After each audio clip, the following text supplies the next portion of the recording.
Yes, thank you. Yes, my co-pilot joins me at last. I don't know if I can do this with you here. Welcome back to the channel, everybody. My name is Emily, and apparently I am not a real pilot. Okay, so now that we've gotten rid of the people who were not the real MVPs, let's get to some learning. So for today, we're looking at the flight simulator basics, getting started up, and we're gonna do a little bit of a city tour in Toronto, my hometown. We're gonna be taking off and landing from the city center airport. I just wanna also say thank you to everybody who pointed out that I was clearly setting myself up for failure with having the joystick in my left hand and the throttle in my right. I didn't even consider that it was actually made for the throttle being in your left hand instead, because I was used to kind of having the joystick or the yoke in the rear plane on the left side and the throttle on the right. So I have now switched it around and I've played with the sensitivity a little bit. Again, that's thanks to all of you. If you guys want to consider subscribing, I would really appreciate that. I also have my Patreon if you want to be a patron. And lastly, I got a lot of questions in terms of what my gaming rig is. I also have a link in the description for all of that information. Okay, let's get into it. So one of the first things that we're gonna do in terms of the basics, just to get started, this is the main menu. You guys have been seeing this at this point. So we first have our world map, which is where you can just select any of the flights that you want to go on. There's of course the live event landing challenges. We also have our flight training, which I highly recommend to get started. It is in the Steam Gauge 172. If you haven't given any of the flight training a try, I would highly recommend. This is where the landing challenges are in terms of your activities. So let's go ahead and select our flight. So in the world map, one of the first things you'll see is your aircraft type. So I've selected the G1000. It's kind of nice to take a look and see the information that's labeled for us. So your max cruise speed, max altitude, endurance, etc.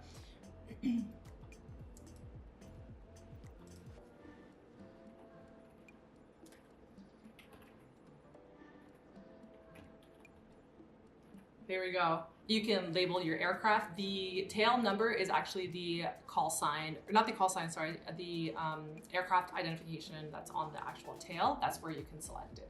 So once you have that, you can go to your departure airport. I'm gonna go ahead and select city center.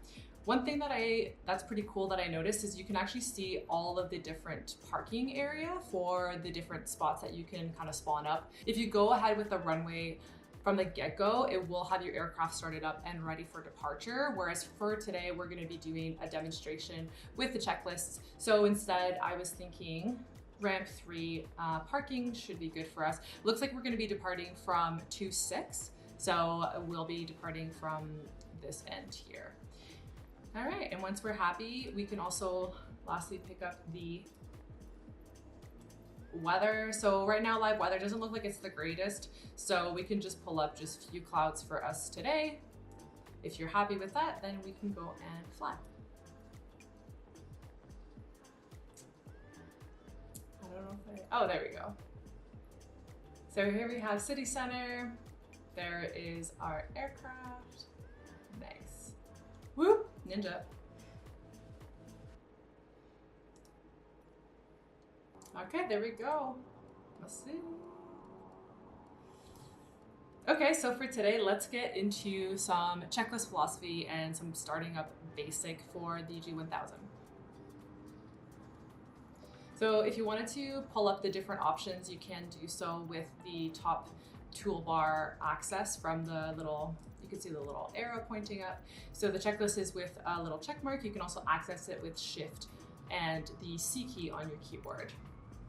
So I'll be going through this. Some of them I'll go through a little bit quicker than the others, just because it's kind of like walk around type stuff, which we can't really simulate. So when it is required to have a bit more information, I'll make sure to talk about that. Okay, so aircraft documents, then we can obviously say that they are checked. Our parking brake, you can toggle the visibility of this on and off, so we can remove it for now. For now, parking brake is set. Ignition, set to off. Avionics, switch bus 1 and bus 2 to off. So we can take a look and see that they're both off. Master switch from the alt and bat to on. Now we do get a couple annunciations right from the get-go. It is warning us of oil pressure, low volts, and low vacuum. So you can just acknowledge those by clicking on the alerts portion. Primary front display, PFD, check on. Fuel quantity indicators, check. So we can take a look and see that both our right and left fuel tanks are about showing what, like just under 15 gallons each. Checked. Low fuel L and low fuel right are not displayed. These would also be in your annunciations and your warning here. So those are off. Oil pressure annunciator, check on. We do have low oil pressure because our engines aren't started up. We can also see that here. So check on. Low vacuum annunciator also is on. And that's in a caution versus a master warning in the red. Avionics switch bus 1 on. The forward avionics fan, I don't know if you can actually simulate hearing it, but you would check that it is on. And then avionics switch bus 2 off. And secondary avionics switch bus 2 on. It actually turns on the second screen, but in this case, we're actually listening for the aft avionics fan. Check fan is heard. Avionics switch bus 2 off.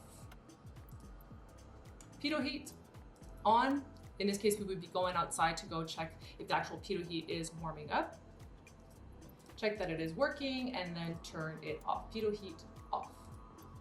Low volts annunciator, check on. That's one of our other master warnings being displayed on our PFD, check on. Master switch, alt and bat to off. Elevator trim to the takeoff position. We can move that. Looks like it's in neutral already. Takeoff position. Fuel selector to both. Static pressure alternate source valve is off. That is this port right here. In the event that you had a static source blockage on your pitot tube, you could turn this on. So you don't need to, so it's off. And that's it before your walk around essentially. We're gonna simulate that we've done a walk around at this point and we're happy with what we see with our aircraft. Actually, we can practice here. Ooh. There we go, looks good. Okay. All right, so for the next before start checklist. So pre-flight inspection is complete. Our seats and belts are adjusted. I don't think we have any in this aircraft. So they're just and lock. Brakes are tested and set. All the circuit breakers have been, they are all pushed in. One thing that I want to show you guys here is the autopilot circuit breaker is collared so that in the event that say you're using the autopilot and for whatever reason it starts to behave absolutely erratically, you'd be able to pull the circuit breaker in an emergency so you can quickly identify it, and that's why it is collared that way. So they're all pushed. Electrical equipment is off. That's all of our lights off. Avionics switches, bus 1 and bus 2 are both off. There we go, off.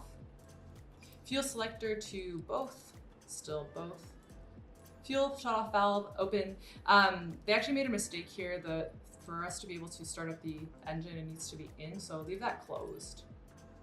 Okay, that's before start. Now let's start our engine. So throttle to 1/4 inch.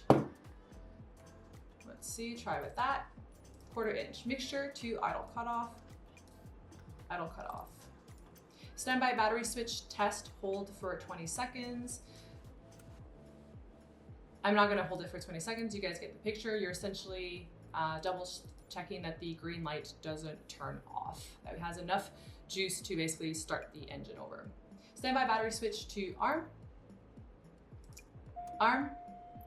Verify that the PFD comes on. It does. Engine indicating system, check the parameters. So what we're gonna see here, they're referring to our main and essential buses as well as our main and standby batteries. So everything is looking normal for now. We are on the standby battery, which is that's where the warning's coming from. So our essential bus volts, check that they're a minimum of 24. We've got 24.4. TOS system test, okay. Awesome. our main bus volts are 1.5 volts or less, so it's actually not showing anything.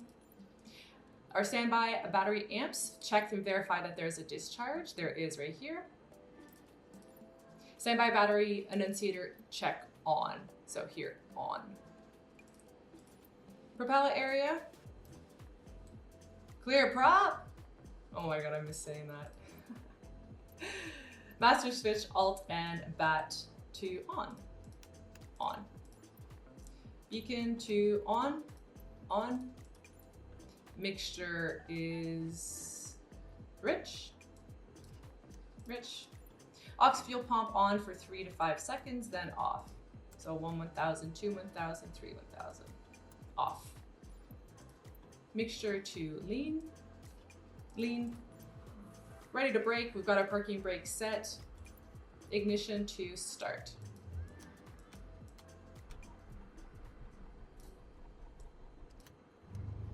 There we go. Mixture in full rich when the engine starts. We did that.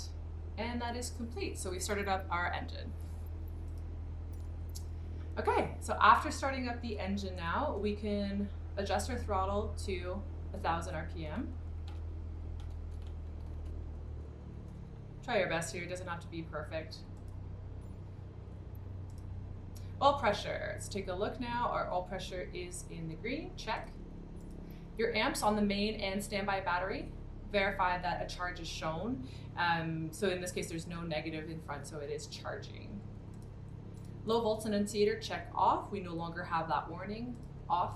Avionics switch, bus 1 and bus 2 to on. On. And lastly, flaps up, they are up. So after starting, the engine is now complete. There we go. Okay, so prior to taxi, I'm just gonna minimize this here. We're gonna just make sure that we've got a couple things set. I will go into much greater details in terms of the G1000 in another tutorial. For now, I'm just gonna have some basic setup just before we start to taxi, which is realistically what we would do anyways. So I'll put the altitude just to 2000. Actually, we'll do a circuit, so maybe we'll do it at actually 1400 here. Sorry, 1300. There we go. We can sync our heading bug, or we can actually put it to our departure runway. So we remember from earlier it was 262, so we could do that since that's what we're going to be expecting.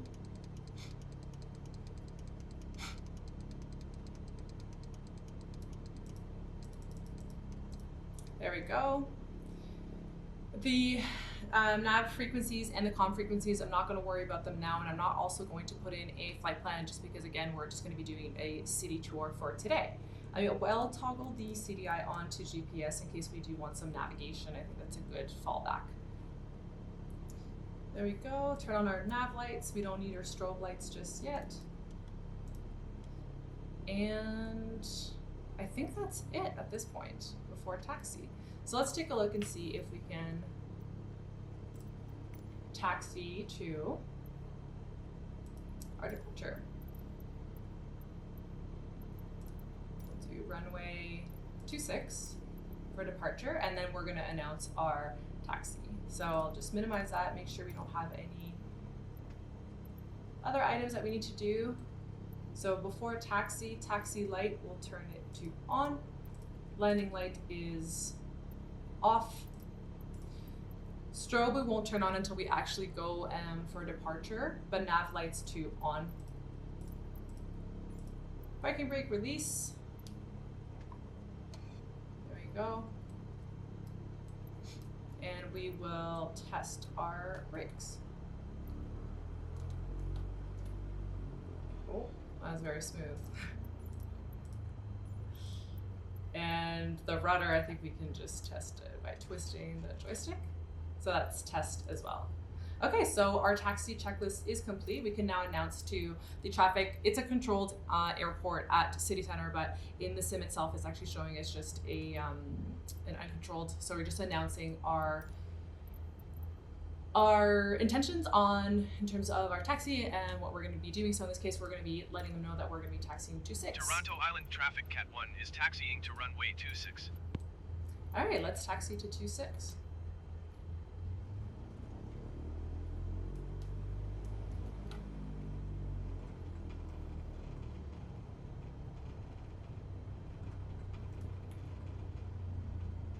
I did also turn on the visual cues for the taxi. That's in your options in case that's helpful for you. You can also turn that on.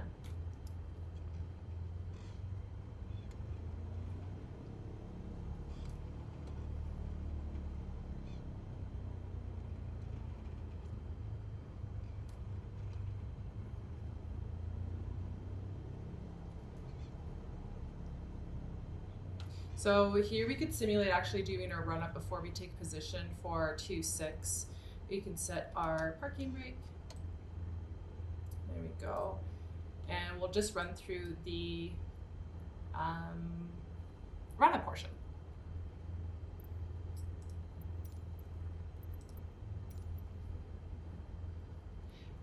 Okay, parking brake is set. Let's see if I have a better view here. Our parking brake is set. Most upright position for our pilot and passenger seats. Seats and belts check are secure. Secure. Doors are closed and locked. Flight controls free and correct.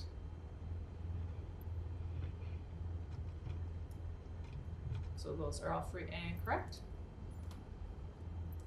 Flight instruments on the PFT, check that there is no X's, which we do see, no X's. Altimeter PFD set to barrel. We've got 2992 here for standard and 2992 for our standby instrument, set barrel, and standby altimeter is set. Alt cell, they're just referring to having some sort of altitude in your altitude select window. I've just got 1300 just for circuit altitudes. We can turn it up later on if we want. Standby flight instruments are checked. Airspeed is 0. Our attitude indicator looks good and level with the horizon. And then I mentioned our standby altimeter also looks good there. Fuel quantity indicators, our engine is now on this side. Looks like our fuel is still good. It's checked. Mixture to rich. Fuel selector, both. Autopilot engage. We're just testing the function of it, so we can actually engage it. It's just going to go to level and wings level and pitch autopilot. They're basically wanting us to test against the feeling to see sense that the servos are resisting that movement, and that we can also disengage it. The flight controls move against autopilot trim disconnect button. That's over here. There we go. Oop. There we go. And it's now disconnected. We see that in our annunciator there. Press. Flight director is off. Elevator trim set for takeoff. Set. Throttle set to 1800.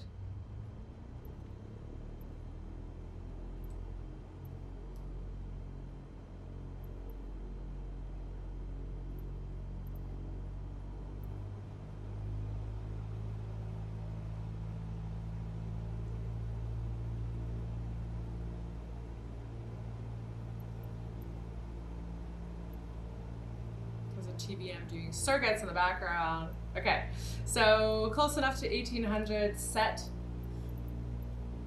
Oops. Our magnetos, we're gonna bring it one down. So magnetos to left. We see a drop in our RPM. Back to both. Goes back to the same. And then we're gonna go to right magnetos. And we want to make sure that there's 150 max between the two or max 50 RPM. Magnetos back to both. Vacuum gauge, check. We see that we have enough suction happening on our vacuum gauges for our standby instruments. Engine indicators, all in the green, that's checked. Ammeters and voltmeters, again, making sure that there is no discharge, and then we've got 28 volts on our buses. I think it's 28, right? Yeah. Annunciators, there's no warnings that are being annunciated. Check none. Engine to idle. Nice and slowly. 600 to 650 RPM. Depending on, I don't think it does it here, but sometimes the vacuum gauge goes below or the green range, and sometimes you can get an annunciator on the actual aircraft. But that's normal since you're at idle. And back to 1,000.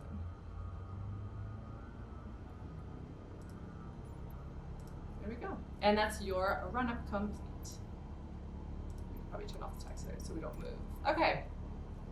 So then before takeoff, comm frequencies, we're going to say that they are set. Our nav frequencies are also set. Again, I'm going to get into more of a detailed description or a tutorial for the G1000. FMS GPS flight plan, as desired. We don't have one for today, so we're going to leave it as ticked. Transponder is set. We can leave it to, right now it's just 1200 squawking for just VFR. We can leave it on alt so that once the weight on wheel switch, I believe, is for the G, or it's after a certain airspeed. I think it goes on automatically with alt showing. CDI soft key, we have our GPS nav source. That's one that's been selected.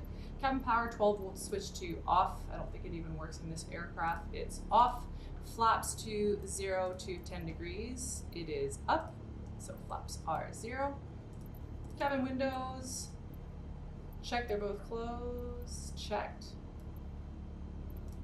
Parking brake released for taxi, essentially. Okay, there we go. So what we can do now is request or mention to ATC that we're going to be taxiing and departing.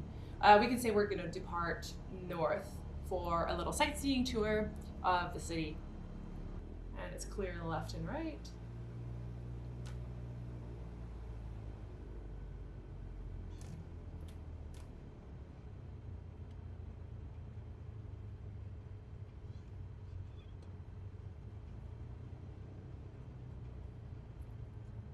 Oh, there's a large aircraft there.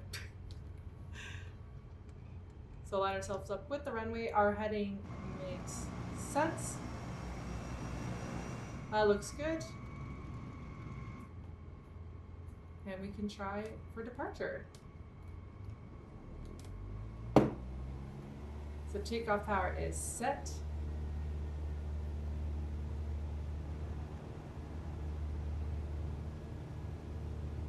Airspeed indicator is checked.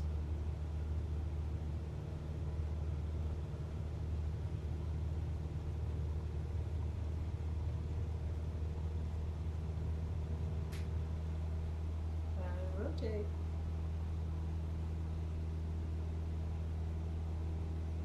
Don't sink, don't sink, don't sink, don't sink, don't sink, don't sink, don't sink. I guess we have our Don't sink, don't sink, terrain announcement here. don't sink, don't sink, don't sink, don't sink, don't Approach Cat 1 is type Cessna Skyhawk, 1 miles west of Toronto Island, 500 feet. Request clearance to transition Charlie airspace. don't sink, don't sink. Cat 1 approach. Squawk 4042. Don't sink, don't sink, don't sink. I'm not sure where we're getting 4042 that. Cat 1. Don't sink, don't sink, don't sink. Cat 1 radar contact 1 miles west of Toronto Island, 800 feet. Cleared through the Charlie airspace. What is happening? Cleared through the Charlie airspace. I Cat feel like it didn't do that the last time that I climbed like that. Well, we're clear through the airspace now. Yeah, I'm not sure why that did that, but let's just go for a city tour. So after takeoff, flaps up, and we've got proper power. We can start a turn, and we've been cleared for that. So here again, we would still be with controlled airspace, I believe for Class C around the city core itself.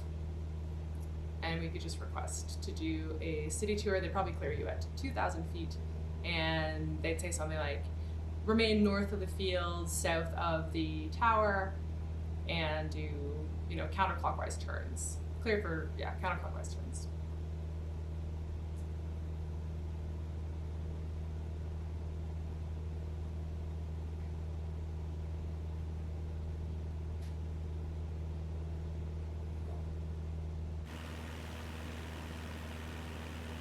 Nice. Ninja Cat 1. Yeah, so the don't sink enunciation, normally we would get that, say, after takeoff if you don't have enough performance or there's terrain happening in the distance, but we're over the water, so I'm not actually sure. If someone knows in the comments, let me know.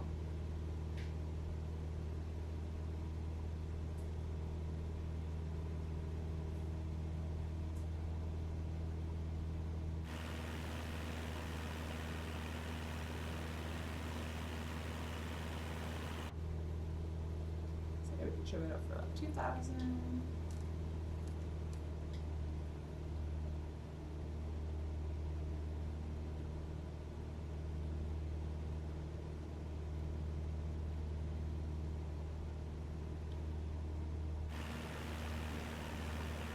That's so cool.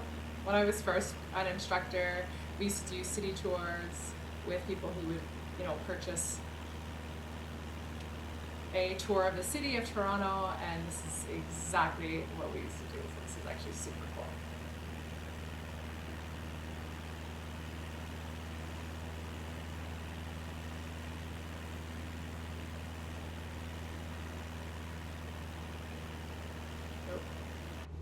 It's like a bit of a struggle here. Okay, let's just say here we wanted to come back and come into land. You would then request with tower. It's Charlie Alpha Tango requesting left downwind for 26 to land or something like that. And then they would clear you. You're cleared for the left downwind, runway 26.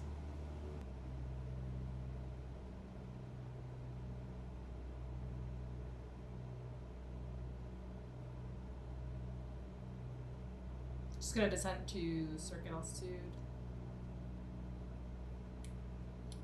Oh, can't see that.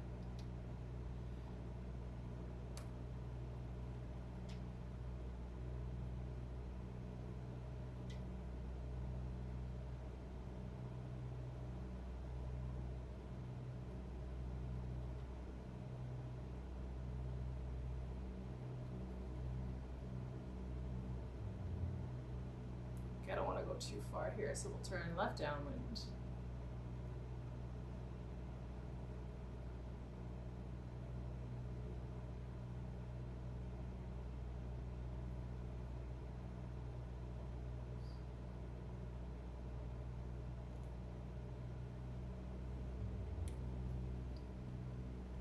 Nice.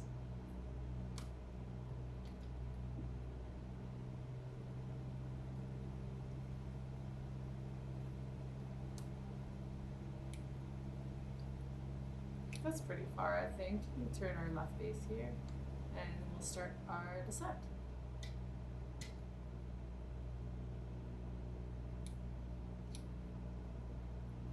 I still find it a little bit challenging to like look around because like stuff is in the way, but hopefully that gets better as I keep practicing.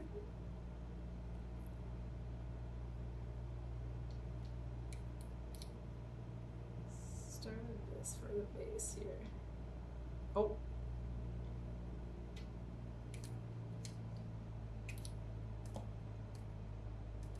Oh, we really need to descend.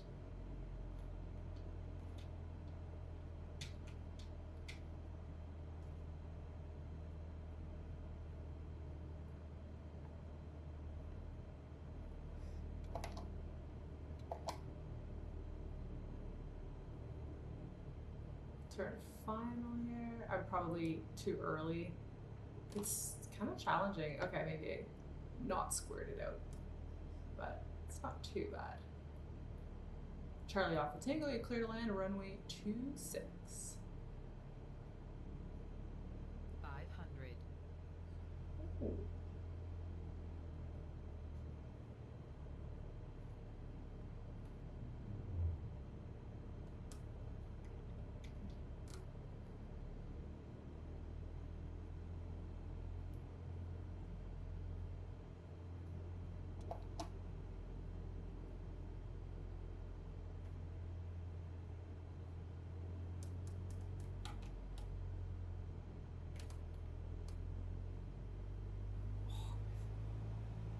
Need to increase the sensitivity on this.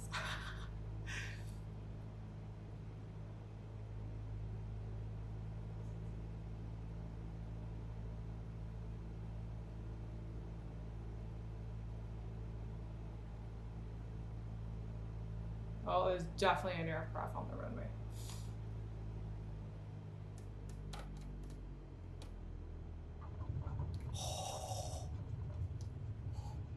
Oh, that's much better. Okay, we'll exit the taxiway. Total runway incursion with this individual. And then we'll do our after landing checklist.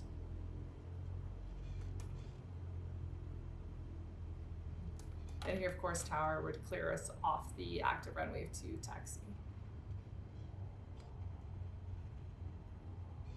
So we'll get out of the way maybe over here.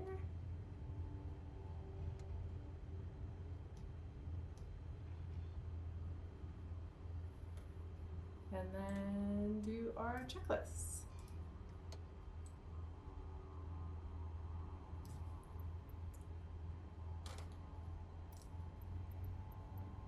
So after landing, flaps are up, landing light is off, taxi light will turn off just while we're not moving, strobe is off. Oops, I haven't been clicking these. Elevator trim set to neutral, transponder to standby. And it is on standby there, perfect. And then the next one will be our parking. So let's turn our taxi lights on and we'll just go park at the same spot that we were earlier.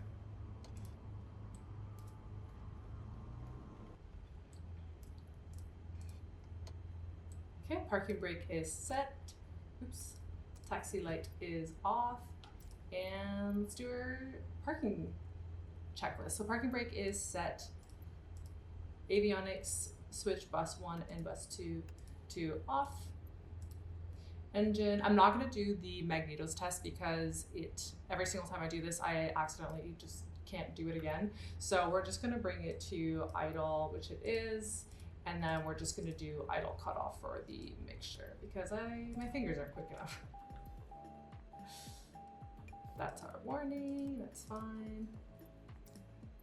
And securing our engine. So ignition to off, landing light is off, taxi light is off. Our nav lights are now off. Master switch for the alternator and battery off. Standby to, oh, apparently this turned off at some point. Off. Fuel selector, left or right. And that's it. Thank you so much for watching this first tutorial of this little Flight Simulator 2020 series. I hope you enjoyed it. I hope it was beneficial to you. If you want to let me know if you've got any other suggestions down below, feel free to do so. Please subscribe to the channel if you want to see some more, and you can stay tuned to the upcoming tutorials by clicking the bell notification so you don't miss any of them. Consider subscribing to my Patreon if you want to help me out, and otherwise I will see you in the next tutorial.